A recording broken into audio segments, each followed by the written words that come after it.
Grabe dami ng tao dito guys oh. Ngayong araw ay Martes. So dito tayo sa may Pasig River Esplanade guys ah. Pakita natin yung volume ng tao dito ngayon.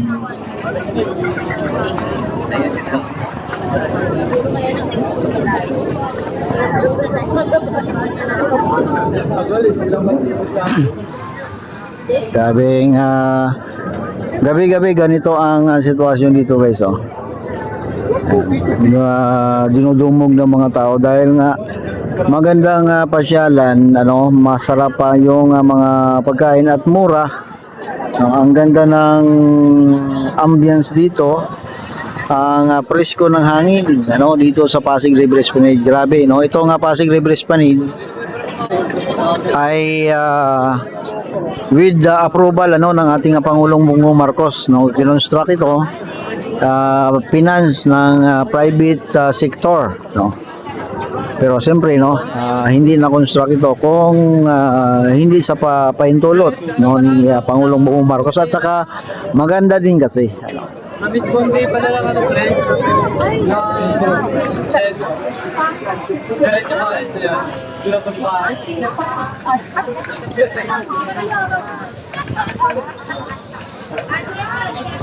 So maraming kumita no, or maraming kabuhayan ang sumulpot dito noong ito ay na-construct ano. Nandiyan na yung mga tindahan ano, na kumikita no dahil sa mga namamasyal dito.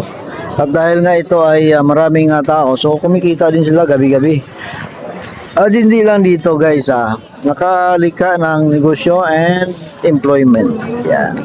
Employment dahil nga yung mga tindahan siguro mag-hire sila ng crew.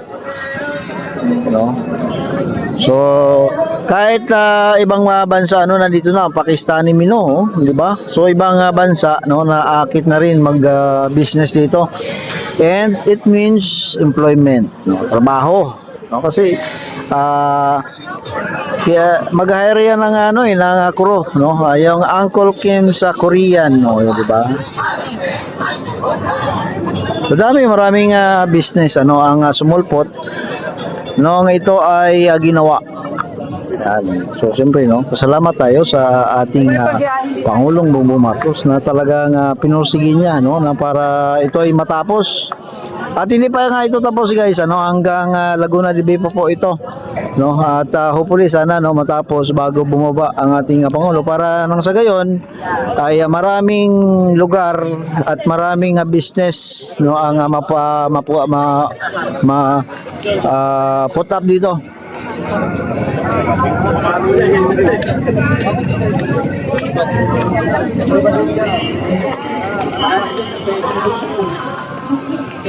Sabi nga no, parang nasa ibang bansa pag nandito ka no, kumuha ka ng picture para akala mo yung nasa ibang bansa. Huwag mo lang ipakita yung ibang lugar na kilalang kilala tulad ng Binondo Intramuros Bridge, Jones Bridge, ano, talaga nga alam na kung saan ka. Pero kung yung pakita mo lang ang view ng ilog at building, nako, parang nasa ibang bansa ka talaga.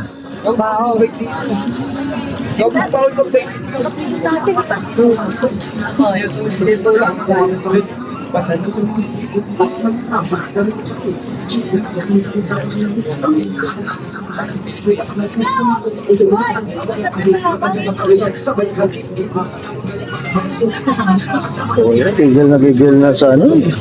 Yan o. Hindi pa yan weekend ang pinakamaraming tao dito Friday night, Sabado and Sunday night no. Yan. Ito normal day pa to pero ang dami ng tao gabi-gabi. Yan.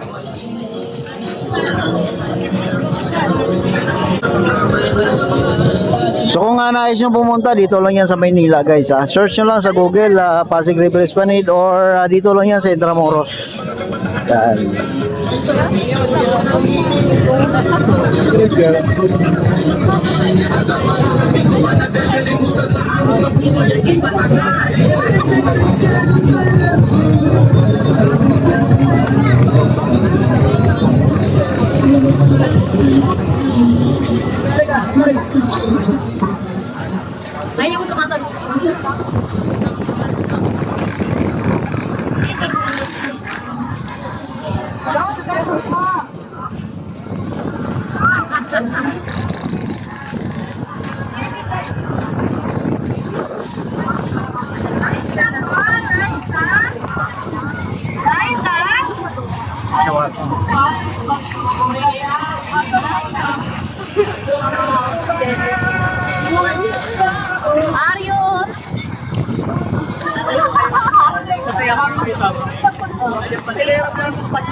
So grabing tao dito guys sa Pasig River Esplanade. Oh. So ngayong araw ng Martes. Grabe oh.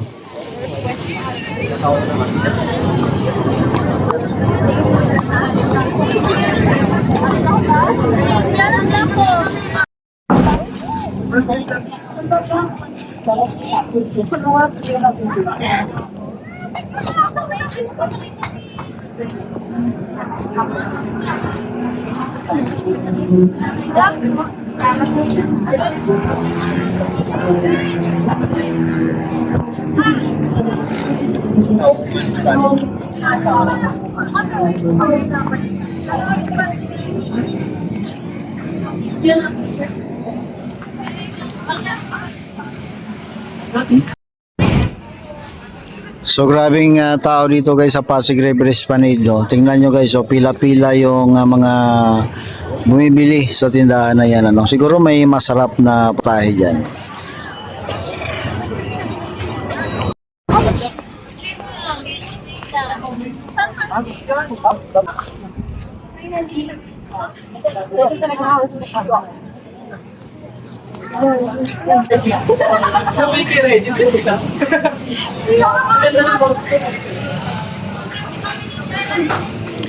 Ito ay pahaba guys. Phase 1 hanggang phase 4 na po ang proyekto na ito. Hanggang malapit-lapit na dito sa Ayala Bridge.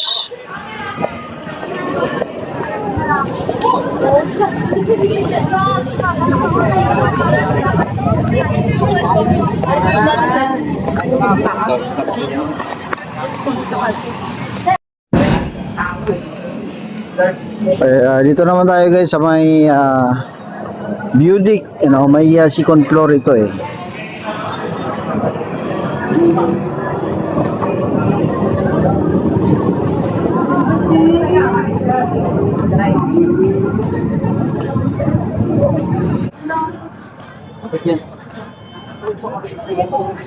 Ito na yung pinaka view deck niya guys, second floor ito. Sa ilalim nito may mga tindahan din. Ito yung pinaka paborito kong lugar dito.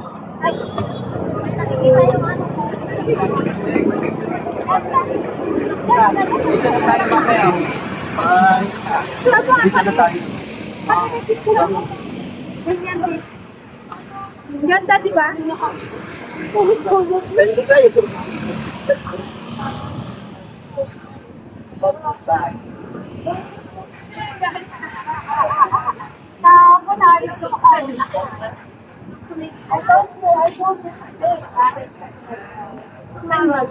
Yan, ito yung pinaka-paborito kong lugar.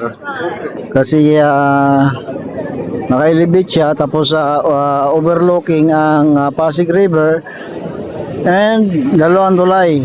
Jones Bridge, yun sa dulo, at yung Binondo Intramuros Bridge. Dito guys, walang problema ang parking motor o four wheels. May mga parkingan dito guys ha. So tanong lang sa security guard or sa mga parking attendant. Yan.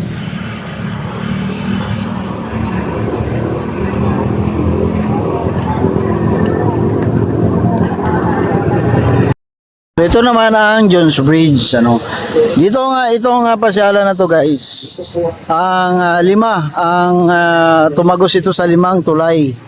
Ang Binondo Intramuros Bridge, Jones Bridge, MacArthur, LRT and Quezon Bridge soon. Abangan nyo ang Ayala Bridge, tatagos na rin ito kasi mukhang mag-umpisa na rin sila. No? Pag once na maumpisan yan, mga ilang buwan lang. Kaya pag buksan na naman yan at madagdagan pa ang pasyalan na ito. Dito po kasama sa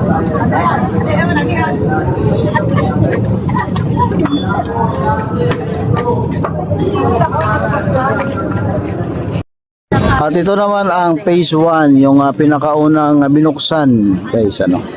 Yan, salamat guys. So paki-click like and share po ng ating video. No, pasyal na kayo, Pasig River Esplanade. Sa Manila lang ito guys. Salamat po.